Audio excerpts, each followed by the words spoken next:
Each strike to his back had been a strike to Hiccup's soul. Genevieve and Eric were doing what they could, but Hiccup knew without a healer it was futile. Another warm summer day flashed across his memory of another boy crying out in agony, his leg reduced to bits. Hiccup squeezed his eyes shut and pushed his hands through his hair, gripping it tightly. He could not lose it now. Finn needed him to stay strong. To what? To help. It was his fault they were in this mess to begin with. What could he possibly do anymore that wouldn't make it all worse? Hiccup slowly dropped his hands and gazed through the forest of limbs that was his wife, Eric and Genevieve. He couldn't see his son very well, but what he could see. Finn was shaking, he could tell that much. His face was wan. But more than that, he could hear the toll the injuries were taking on Finn's body. The pain was great and what words he could get out were slurred and incoherent. And yet he was still trying to be strong, for them. Mom, fussing. Stop. I'm okay. Hiccup wanted to weep. He was most certainly not okay. The jail door opened with a familiar screech of hinges. Hiccup almost didn't bother to look at who had entered, but was instantly more alert when Inga sprinted past his cell. Open it. Hurry up, you buffoon. Inga shouted at the guard who seemed to be taking his sweet time in reopening Finn's cell. Hiccup wasn't sure why they bothered to close it. As if Finn was in any condition to walk, much less fight his way out. As soon as the door was unlocked, Inga shoved her way inside, quickly dropping a massive leather bag off her shoulder and leaning over Finn. Finn. Can you hear me? His forehead dropped to the cot in relief. Ing. I'm here. We need to get you off the floor.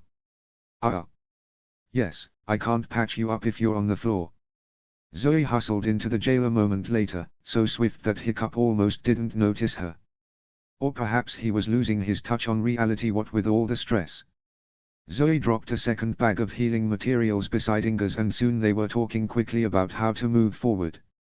It was as if they'd worked together for years and not only 2 days. Astrid's hands were white-knuckled against the bars. Hiccup couldn't see her face, but he didn't need to. That worry and terror, he didn't want that haunting his memories, too. Maybe it was better for their sanity that their baby girl had gone quickly. Not slowly and painfully like this. Hiccup hissed and rubbed his forehead, wishing he could take the thought back. Genevieve seemed to be rallying all her strength for Finn, holding his hand tightly in both of hers. Her face was pale and she hissed in pain, but her dark eyes looked clear. No doubt Finn's condition was motivating her to be strong. Eric was in the middle of it all. Sitting on his cot, he was staring straight ahead, and so quiet you might not have known he was there. Hiccup couldn't quite read the expression on his face. It was almost contemplative. So this is how legends die. Hiccup flinched back, noting Brandine's savage grin. He hadn't even heard him come in. Finn's over there bleeding to death, lower than he's ever been, and all you can do is stand there. Hiccup said nothing. There was nothing he could do or say that would matter. Not for Finn. Not for himself. Not for anyone. You always did check out when they needed you most. You're finished. A shout of agony from Finn jerked Hiccup's attention away from Brandine. Inga and Zoe were heaving him face down onto his cot. Genevieve brushed his hair back but he hardly seemed to notice. His face had gone very pale. He hardly seemed to notice any of them. He lasted up there longer than I expected. And your people put up a good surprise fight. I dare say it's more than you. One of the last things I told Addy, Hiccup interrupted, his voice hoarse and shaking, is that if anything happened to Finn, our people would be furious. Their strength would be unmatched. He turned his eyes back on Brandine. You underestimate the power of love, Brandine. Just as your father did. Brandine scoffed. Love. Love is exactly what fooled Adriana into my arms. True, people have done great and terrible things in the name of love. Hiccup said. But it is not a weakness to love. In fact, her loving you was your greatest loss. Adriana's love for people was always her strongest attribute. Spare me. Brandine said. I don't care to hear any of your sappy diatribes today. When all your loved ones are gone and all of Berk is dispersed across the seas, will you still be harping on about love? Or will you finally curse it for being the very thing that blinded you all these years, just as it blinded her? Hiccup shook his head. The only one who is blind is you, Brandine. Look at everything you're doing to all these people. Not just me and my family, but all the people you've hurt. Are you telling me you didn't do it out of love? Because you lost someone you loved. And now nobody gets to love again, because you hate the very thing you see everyone else has that you lost.